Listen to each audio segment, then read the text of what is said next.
Mirasee. One of the best comebacks one time was from a 4-year-old who had been in the program for a while, and one of the new, I don't even remember if she was a teacher there or just an observer, and she was like, "Oh my God, the kid's painting his body." The kid said, "Don't worry, he's washable." Hi, I'm Teacher Tom, and welcome to my podcast where we take play seriously. Today we're talking about the importance of sensory learning, which is to say learning with all of our senses. In this episode, I talk with the legendary Lisa Murphy, founder and CEO of Ooey Gooey, Inc., where her mission is to assist in the transformation of early childhood education, that is, getting back to play. She's the co-host of the Child Care Bar and Grill podcast. She's written 5 books and travels the world offering workshops for early childhood educators. As the Ooey Gooey lady, she's well known for creating full-body sensory learning experiences for young children that embrace their need to learn with their entire bodies. Hi, Lisa. I'm glad you're here. Nice to see you. Yeah, no, it's been a little while. So, you're one of the world's leading experts on play-based learning and early childhood and developmentally appropriate practices and all that kind of stuff. But I want to start with the most important question of all. Because, you're called sometimes, especially in the past, but you're often called the Ooey Gooey lady. And I have a feeling that there's a good story behind that. I've never heard you explain where that name came from. Oh, shoot. I thought for sure you knew that story. So the moniker of Ooey Gooey and Ooey Gooey Lady came directly out of when I attended the NAEYC conference. For your listeners who are familiar, if not, the National Association for the Education of Young Children. And every year they have an annual conference. And back when I was, a young pup and saved my pennies, and I was doing family childcare, closed my family childcare for a few days and went to Dallas for the NAEYC conference and got there and had no idea how to conference. Like, I didn't know the rules. And for your listeners who are a little older, like me and the 90s, there were certain things at a conference that would just make people crazy. Any workshop that had activity ideas and handouts would just make the room go absolutely bonkers. Like, you would sit through a bad workshop if you knew the session after it was activities and had handouts, right? And our younger listeners, you might not get it because there was no internet. There was no QR code. You couldn't download anything. Like, if they didn't give you a handout, that meant that you had to write everything down. So Thursday morning, there was a session offered that absolutely everybody wanted to get into. And the reason was because the description said that the presenter was going to give you 101 new activity ideas for your sensory tub. So I'm in line. There's just teachers everywhere. And I was like, oh my God, I'm in the back of this line. Clearly, this is the session everybody wanted to be in. And I'm like, oh my God, I got to get in. And they're like, no, it's full. I'm like, no, I got to get in.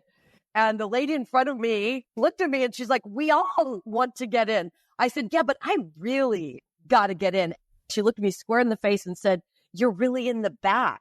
And I was like, this lady's not going to help me solve my problem. So then I got a good idea. I tapped the lady in front of me on the shoulder again, and I was like, hey, I gotta get in. And I'm so sorry because my friend totally saved me a seat. She's there in there waiting. I'm so sorry. I totally forgot. So I beep, excuse me, my way into this room. Then I'm looking for a seat because I didn't know nobody in the room, right? So I'm walking down the aisle looking for a seat. I don't know anybody in the room. And in the front row, there was this lady doing what we used to call the personal space expansion. Like, she had all of her stuff piled up around her. And she said, I'm saving it for a friend. I said, well, I just got here. And I sat down next to her. I did not know who she was. She was from Colorado. And we're sitting there, we're chatting. Everybody's all excited because we're going to get a handout. We're going to get activity ideas for Monday. And all at the same time, we were like, when does this start? And I kid you not, at that exact moment, the side door opened and somebody from NAYC walked in. She got up on the stage. She stood behind the podium. She grabbed the microphone, looked at all of these people who were waiting for activity ideas. And she said, hi, good morning. We don't know where your speaker is. And everybody in the room, like, it went silent. And the lady, no joke, Tom, from the back yelled, did she ship the handouts? Like, that's all anybody cared about.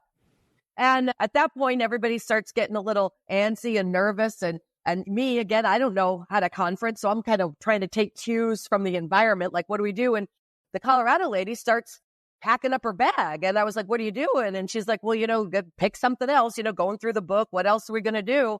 And then she's packing up her bag. I looked at her and I said, I think maybe I could do this. And she looked at me and she said, do what?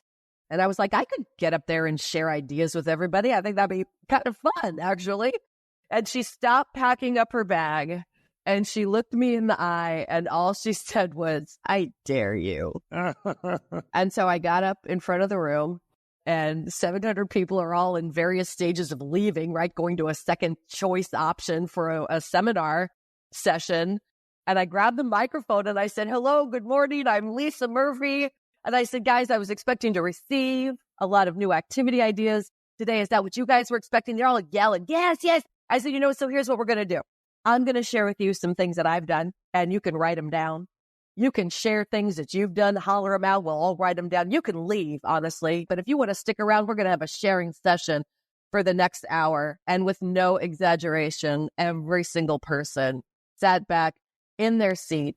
And for the next hour, I barfed out everything I, at that point, had memorized how to do, how to make clean mud, how to make Play-Doh, how to make flubber and rainbow stew and coffee set. I'm just barfing them all out. And they're frantically writing everything down. And at the end, they stood up and they clapped. And it was pretty awesome. And this one lady came running down the center aisle like she had just been the crazy winner on Price is Right. She's screaming and is rushing the stage, screaming, this is the best workshop I've ever been to in my life. And I'm like, oh my God, I just made this up, And in the middle of this beautiful, crazy, chaotic experience, I gave 700 strangers my mailing address. I don't know why I would have given them my address, but the only reason I know that I did is that I got letters for 6 months, and every single letter was addressed to Lisa Murphy, the Ooey Gooey lady. Wow. What you proved right there is something I've been saying for a while, is that those of us who work with young children, we are the best improv artists on earth, because that's what you need to do. Because if you're going to make things relevant, if you're going to make things meaningful, you've got to be ready to say yes and keep adding new stuff and making it better, including their concerns and ideas, and then taking it one step further. Yes, yes, yes. It's not my intention to be saying that everybody who works with young children should take an improv class, but I will say if you have watched good improv, the reason it's good is because they keep it going. It might be off the wall, it might be crazy, but the minute you say no, it stops the action. And to circle it back to early childhood, there are times, let's be honest, when the action needs to stop. And that's what I reserve my no for. But a lot of times, if we're honest with ourselves, we shut stuff down not because somebody's about to get hurt. Right. We shut stuff down because we don't like it.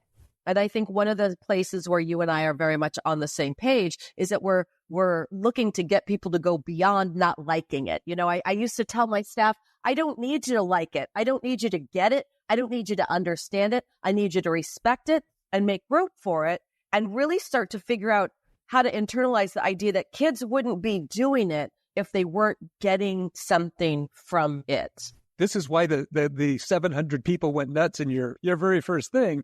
But I want to, kind of like, because we could talk for hours, right? And we have talked for hours about just all things early childhood. But yeah, we can talk about all kinds of topics, but especially about play and early childhood. So I really wanted to try to kind of focus this a little bit on, sensory learning or sensory play. And you responded by saying, what does that mean to you, Tom? And I replied, okay, well, to me, that means we learn through all of our senses, not just, the opposite of yes and, the no but kind of way of teaching, the one where we kind of shut things down. And very often in standard schools, that's the way it goes. And in standard schools, very often, at least it seems to me, that most of the learning that we think of as traditional learning, or when people remember their school experience, they remember learning through their eyes and through their ears primarily. And the rest of it was sort of secondary or accidental at best. So I guess what I'm kind of thinking is, what are the dangers of just focusing on such a limited array of sensory input and learning, especially for young children? Well, it completely leaves out our movers and our shakers. The reason that some kids were good at traditional elementary school was because they were visually oriented kids. They liked to read, they liked to write, they liked to look at all those posters. So they just kind of were good at or preferred what school valued, right? And so the auditories also were able to respond to that didactic verbal, like lecture-based instruction, but they would get in trouble because they were chatty, right? Because they wanted to hear themselves talk and they wanted to talk with their neighbor. And they were the kids in the back of the room who could be talking while the teacher was talking. And meanwhile, now we think that, little Mary Kate is, a very good student.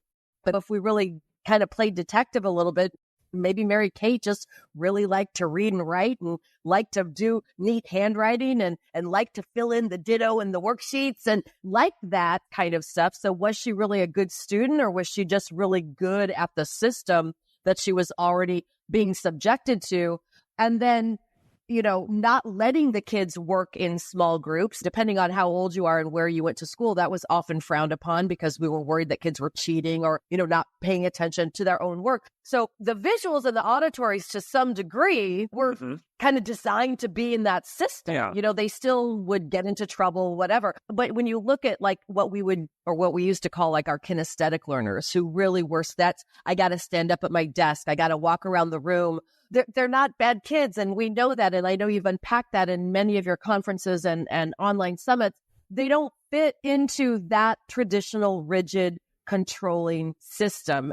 And unfortunately, we're then only paying attention to what they're not doing, and our eyes tend to then move away from focusing on what those kids bring to the table. So I think as anybody who is a self-professed whole children people, right? We're not just focusing on their brains. We're not just focusing on their bodies. We're focusing on all of it. And it's impossible to fragment and compartmentalize it. And unfortunately, I think even pushing down into some childcare and preschool, you still get kind of that, well, it's learning time, right? It's teaching time. It's circle time. It's like, how do you expect a 3-year-old to, not also be using their body? Right. And I just think it's a very, would I dare say, lazy, old school? Well, I think it's old school. I also think it's this idea that all learning starts, I think, through some sensory input. Of course. And, we focus on our visual and our auditory, but, you do a lot, like your workshops.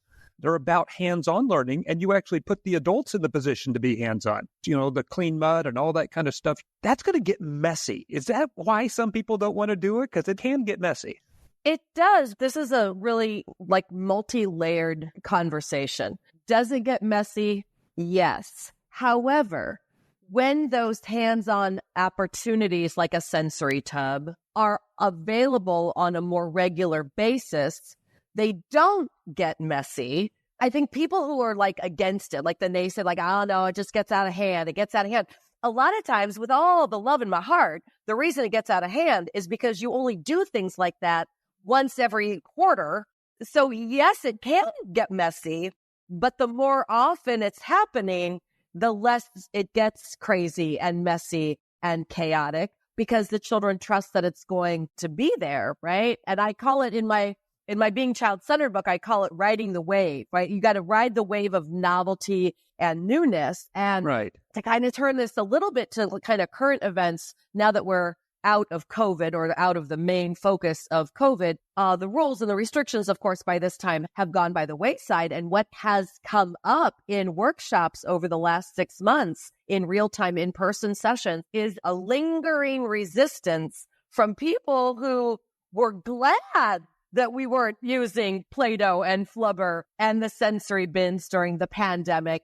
And now there's this recalibration. A lot of the directors who are booking me for gigs, and with many people who started working with young children for the very first time during the pandemic, now all of a sudden, as the restrictions go away, it's oh, now there's this whole other area that I have to kind of be mindful of. And if they did not have that kind of experience growing up, it can be tricky to understand why there is value. But we know that everything starts with the hands. It starts with the touch. We know how important that is and how it reinforces the importance of relationship, especially the touch piece, right? Well, and it's the part of what we lose when so much is happening online. I've never worked in a classroom that didn't have a sensory table.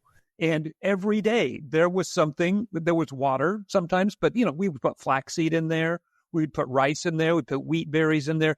all kinds of things. And people would walk in the classroom. The first thing they'd say is, it smells good in here. And people don't always say that about preschools. No. And what do we know about smell? Smells trigger memories. And so you walk in, and what does your classroom smell like? What does your family child care home smell like the minute you walk in the door? And what smells are ongoing? Because those smells, as those children grow up, are going to be the triggers that trigger memories of you. I mean, we do a whole deep dive in the playbook and in the play workshop of one of the 7 things is make time every day to observe. Right. And what I tell them in the shorthand is go back and do a sensory audit. What do I mean by that? How much organic opportunity do the kids have on a daily basis? And when I say, just to be clarifying here, when I say organic, it means you didn't plan it.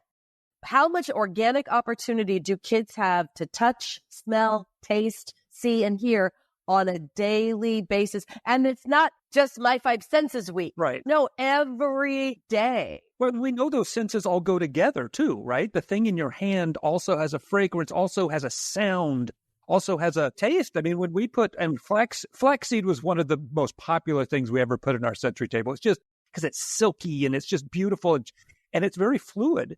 And always some child would make sure they put some in their mouth. Now, flaxseed's not going to hurt you. They didn't like how it tasted typically. But babies, under 3-year-olds, they put everything in their mouth, right? It's one of the most early ways of testing our world.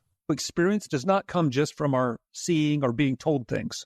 No, not at all. And I want to go out and make sure to embrace our physical therapists and our OTs and our PTs there because of, proprioception, right? The sense of where we are in space when children are climbing equipment, that sense of where my hand or my foot has to go in order, to go up this climbing thing.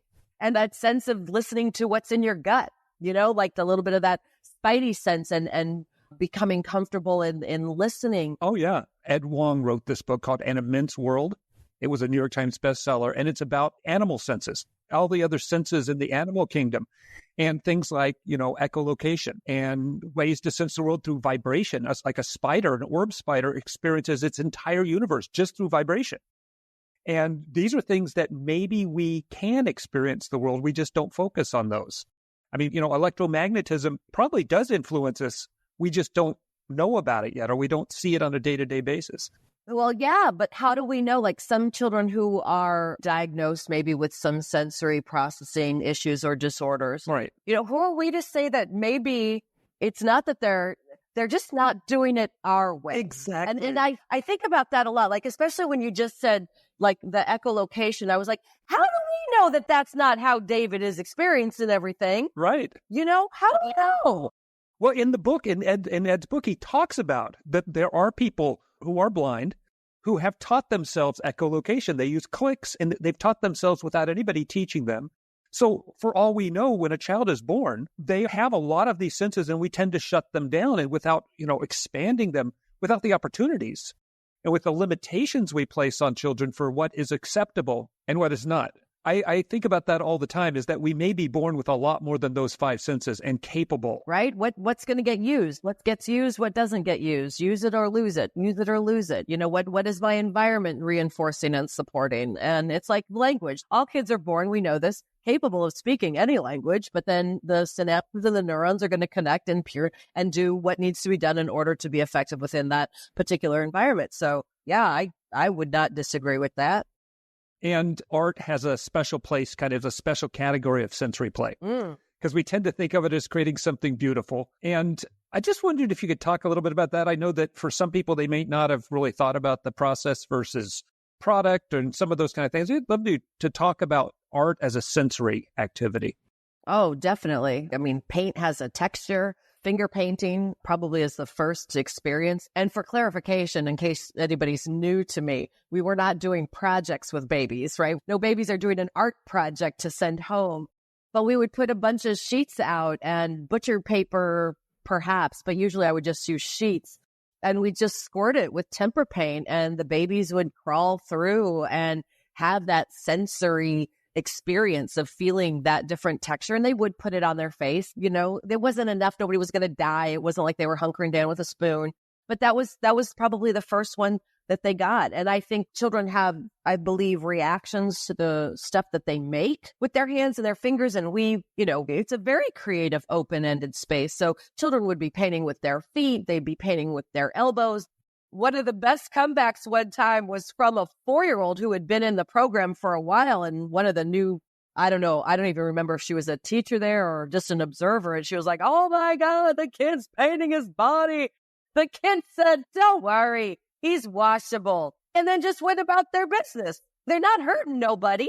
And look at all that energy that we use up trying to control the kid instead of the environment. But it is the process, not the product. But what does that mean? It means that the process of even just unscrewing the paint and pouring some out and maybe mixing it, maybe using my hands, maybe just mixing it with a spoon, like that in and of itself is worthy. That in and of itself is, I've even gone so far lately as to say that it's enough. Right. That is enough. If that's what the kid did today was mix colors, awesome. Yeah. And that is not less than the child who then brought those colors to an easel and created something that was able to go home. And I think our profession might need to get a little bit better at articulating that in a more clearer fashion to the parents and the moms and the dads and, the grownups and the others that kids go home to, because I think we just have,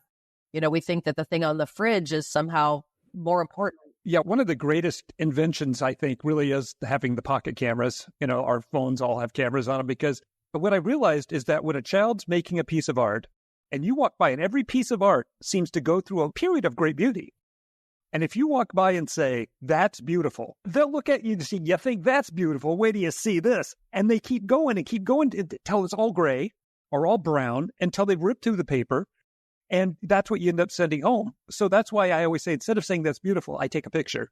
And so at least those parents who want something on the refrigerator can have the picture to show people. At least their kid at one point had that great piece. Because it's like you say, it's about the process. It's about getting to a moment of completion. Because the children often will walk away like satisfied. I painted right through that piece of paper. Oh, yeah. We don't know what's going on in their head, right? And again, so whatever the child needs it to be, the adults need to be okay with that. And that's why one of the things, this isn't really off topic, but it's a little bit more heady with the art workshop. So during COVID, I wasn't able to do online the hands-on sessions, right? So, Ooey Gooey got a little bit of a reprieve for a couple of years, and then it's back out on the road. But Ooey didn't translate over Zoom, is what I'm getting at. It just didn't. What ended up happening with the creative art workshop was that we were doing now more conversation about what process, not product, really meant. So while I wasn't able to facilitate 6 tables of hands-on art with the participants, we were able to get to a place content-wise, philosophically, more developmentally appropriate. We were able to talk about stuff that usually on the road, we skipped over that because everybody wanted to get their hands in the paint. And what I love is that has stuck with that workshop as it's come back out on the road. Because again, for 99 different reasons, there are certain conversations that our profession needs to continue having, because, the people who got it retire, right? So now we got to go back and be like, okay, everybody, this might be new to you. Let's unpack what it means. Let's unpack your reactions to it. And is this why it's important because, it's not just the kids who need to get messy. Isn't it important for us that work with young children to get messy ourselves sometimes? Okay, I love that question, because my initial response is no, because you're the facilitator. Right. So your job is to be in service to their play and exploration. Right. Am I like a Grinch over in the corner not getting involved? No, that is for them to fill up their own need. And for some of them, it's, hey, this was awesome. 30 minutes of open-ended. Nobody's telling I can do what I want with this paint and this glue and these bingo dollars and all that. But for others, it's very healing, because a lot of the younger didn't get open-ended, process-oriented art, early childhood experiences. Many of them are reporting to me that they're not getting creative art, music, finger play, songs, classes in college. So it's not uncommon to have a 24-year-old, 26-year-old touching flubber for the first time, or in clean mud for the first time. So they have to have their own beginning and middle and end before they're going to be effective facilitators. Otherwise, they're going to want to get in and have that same experience. And now you've got an interesting dynamic shift here. And I would say that then that even ends up hijacking the play experience, because now the adult has become at the center and the kids have moved into the orbit, and it needs to be the opposite in a preschool childcare setting for sure. Got it. That's totally valid. I totally agree with you. You know, you've mentioned clean mud a couple of times. I just want to make sure everybody knows what that is. So clean mud is grated ivory soap. So I'll say the ingredients and then I'll walk you through it really quick. It'll take a second. Okay. Grated ivory soap, toilet paper, and warm water. Okay. So in essence, the way you make it is you grate, like with a box grater, you grate the ivory soap, and then you get some toilet paper and you mix it all together. There's no real recipe. Just kind of throw it in until it starts to feel, I tell people it tends to feel like mashed potatoes, like a little bit runnier mashed potatoes. People often ask, does it have to be ivory? It doesn't have to be ivory, but it has to be a softer soap because the children are the ones grating it, or we're giving them popsicle sticks, so they're like kind of carving it. And to connect back real quick to the process piece, making clean mud is a very open-ended process, playful activity. Like there are kids who will just spend all week carving ivory soap, right? So even they're celebrating the process. Like, yes, we'll eventually make clean mud, right? But maybe not till Wednesday, right? Exactly. And that's okay. Okay, I do have a question, and people have said this to me before. It's like, well, you can't use food. You're wasting it. How do you talk to people about when they say that it's wasteful to play this way? Okay. So I wrote a whole article on this topic. So here's the reality check, okay? First of all, it's not wasting. It might be disrespectful. You want to talk about waste? Let's look at corporate America, okay? So don't be telling me that I have too much water and too much toilet paper. That's a whole other conversation. If you are truly in an environment where you know for a fact that there is food scarcity, right, then it would go without saying that I'm not putting beans and rice in the sensory tub.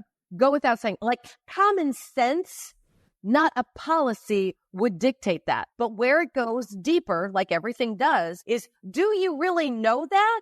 Or are you assuming it because of where your school is located, because of the name on the door? You know, I've facilitated some really interesting conversations. They're like, well, we're Head Start. And I'm like, but don't you think that's a little rude to just assume that because a family is a part of a Head Start program that they're experiencing food scarcity, right? Let's have these conversations, because if it is, then why you're doing it, because it could be disrespectful and some of our families don't have access to food. So then what are you doing about that other than just not putting beans and rice in your sensory tub? Right. And that's why this is a very heated conversation, not heated for me, but it will often divide a room. At the end of the day, I don't care if you used food or not. Here is what I care about. I care very much that every single individual working with young children can clearly articulate the intention behind their decision to do it or not do it.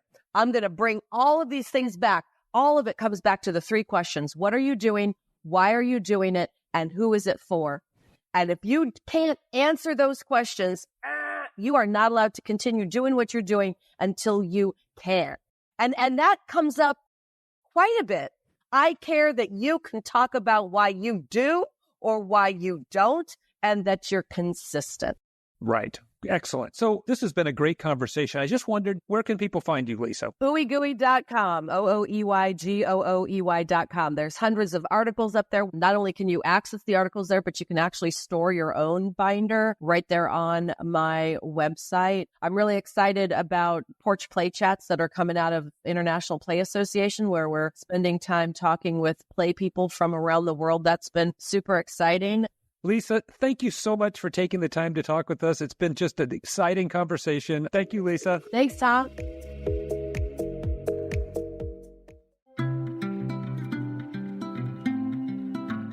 Wow, what an amazing conversation.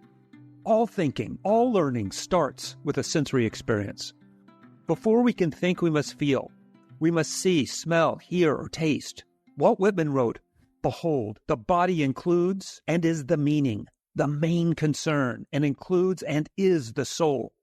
Philosopher Friedrich Nietzsche wrote, We do not belong to those who only get their thought from books or at the prompting of books. It is our custom to think in the open air, walking, leaping, climbing, or dancing on lonesome mountains by preference, or close to the sea, where even the paths become thoughts. Educator and author Bell Hooks wrote, "Many of us have accepted the notion that there is a split between the body and the mind. Believing this, individuals enter the classroom to teach as though only the mind is present and not the body." Hooks is right. In education, we tend to focus all of our attention on the brain. But as anyone who has studied human learning knows, this is a short-sighted and ultimately misguided approach, especially when it comes to young children. It's quite clear that we learn best when we can move and engage all of our senses. There is plenty of evidence that movement enhances learning, but I expect that self-directed movement creates an exponentially greater enhancement. But it's more than that. It's not just the brain that learns. Indeed, our thinking and moving bodies are activated by our sensing body. One of the world's leading neuroscientists, Antonio Damasio, tells us that human consciousness does not come from appreciating the outside world, but rather appreciating what's going on inside of our body. The outside world enters our bodies through our senses, which, in turn, become feelings, which then engage the rest of our bodies in a two-way conversation with our brains. Several years ago, a fitness instructor approached me with an idea for a new program that he wanted to try out. He had noted that young children tend to move their bodies far more than adults, running rather than walking, climbing, jumping, skipping, dancing. When an adult walks along a sidewalk, for instance, we tend to, walk along the sidewalk. Whereas young children walk along the sidewalk by running up grassy slopes, balancing along curbs, and swinging on low-hanging branches. The instructor felt that if he could devise a program of exercise based on the movement of young children, adults would become much fitter in a more natural way. His ask of me was to allow him to spend an afternoon on the playground just moving with the kids. He was a fit young man, but after about an hour of racing around with the kids, he came to me with a red, sweaty face to say he was done. He told me that would be too much for any of my clients. Obviously, all that movement creates physical fitness, but it's also driven by a child's natural inclination towards sensory learning. They're driven to experience the world with their whole bodies, with all of their senses. Academic approaches to learning, as today's guest Lisa Murphy, the Ooey Gooey lady, points out, tend to focus only on visual and auditory learning at the expense of, say, kinesthetic learning, or our sense of proprioception, which is the awareness of the body's position in space while moving, or our sense of equilibrioception, which is our sense of balance, or even nociception, which is the sensory process by which we detect damage to our bodies. That's a big one for young children. Lisa Murphy is brilliant and funny. I hope you love her conversation as much as I did. That's it for this episode of Teacher Tom's podcast. Thanks for playing with me.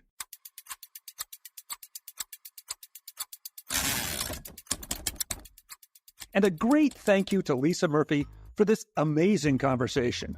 You'll find out more about Lisa and her work at ooeygooey.com. I should spell that for you. ooeygooey.com. And in the show notes, you'll find out more about her and the link to her website. I'm Tom Hobson, and you've listened to Teacher Tom's podcast, Taking Play Seriously. You can find out more about me at teachertomsworld.com. That's teachertomsworld.com.